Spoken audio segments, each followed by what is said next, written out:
You won't believe what America's favorite child star went through behind the camera. Shirley Temple, curly-haired, dimpled, and always smiling, was once the face of innocence in Hollywood. But what if I told you that smile was a mask? That behind her twirls and tap dances was a terrified little girl, trapped in a world far darker than any fairy tale. This is the real story of Shirley Temple, the 5 men who betrayed her trust, the horrors she was forced to hide, and how she finally found the strength to speak out. From the time she could walk, Shirley Temple was in front of a camera. At just 3 years old, she was cast in something called Baby Burlesques, a horrifying series where toddlers were dressed as adults and placed in suggestive situations for laughs.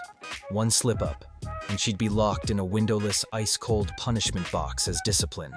Think about that. How many 3-year-olds do you know who should even know the word burlesque, let alone act one out? She was a money machine, worth millions to the studios by the time she was 5. But behind the cheerful songs and petticoats, Shirley was treated less like a child and more like a product. One of the darkest moments came when she was just 12. MGM's Arthur Freed, yes, the same man who produced musicals you've probably watched with your family, invited her to his office. Without warning, he exposed himself to her. Shirley, confused and scared, laughed out of instinct and bolted from the room. That was how she protected herself, not with anger, not with screams, but with a nervous giggle no one should ever have to learn at that age. Then came the second blow. At 17, she crossed paths with David O. Selznick, the man behind Gone with the Wind. On the surface, he was a genius, respected, powerful. Behind closed doors, he was something else entirely.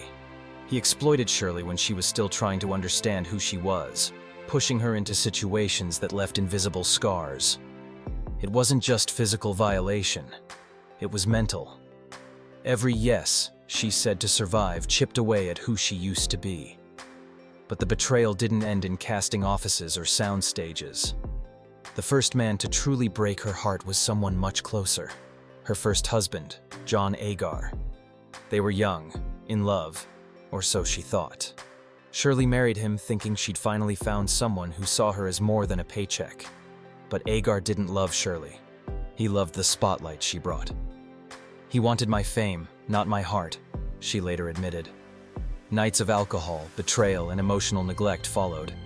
And when she needed support most, he disappeared. Those glamorous Hollywood parties you imagine? For Shirley, they were nightmares. John dragged her into a world of excess, manipulation, and moral decay. She was just a teenager, but already emotionally worn out. The man who was supposed to protect her from the chaos was the one throwing her into the fire. Then came another. Jack Haley, charming, talented, and seemingly kind. He played the Tin Man in The Wizard of Oz, and for a while, Shirley believed he could be her safe place. He spoke sweetly, comforted her, and for once, she felt seen.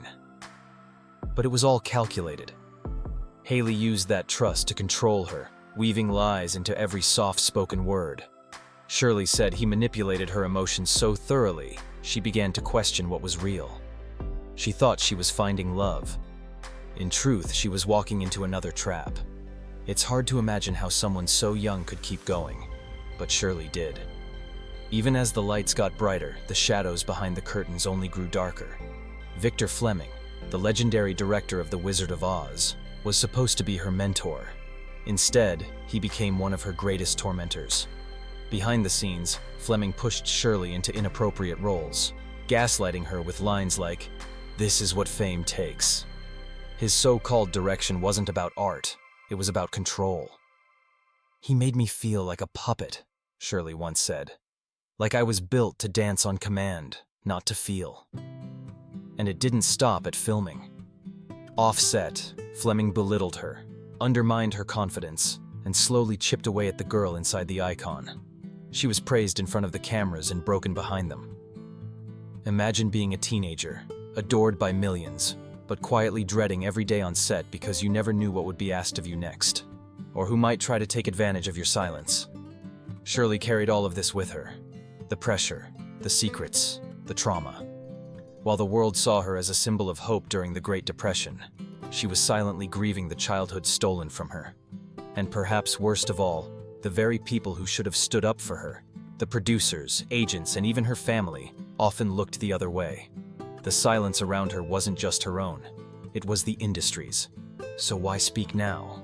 Why, at 85, did Shirley Temple finally name the men who destroyed her sense of self? Because survivors deserve to be heard. Because silence is where abusers thrive. And because even golden icons deserve justice. Shirley Temple wasn't just a child star. She was a symbol of strength, someone who endured unspeakable horrors and still managed to smile for the world. But that smile came at a price. Now it's time we stop seeing Shirley as just a tap-dancing darling from a bygone era and start honoring her as the survivor she truly was. The real Shirley wasn't just adorable. She was resilient, brave, and finally, unafraid to speak the truth. If Shirley's story shook you, share this. Someone else might need to hear it. And if you believe stories like hers deserve a voice, don't forget to subscribe. Because sometimes, the brightest lights come from those who had to fight the hardest to shine.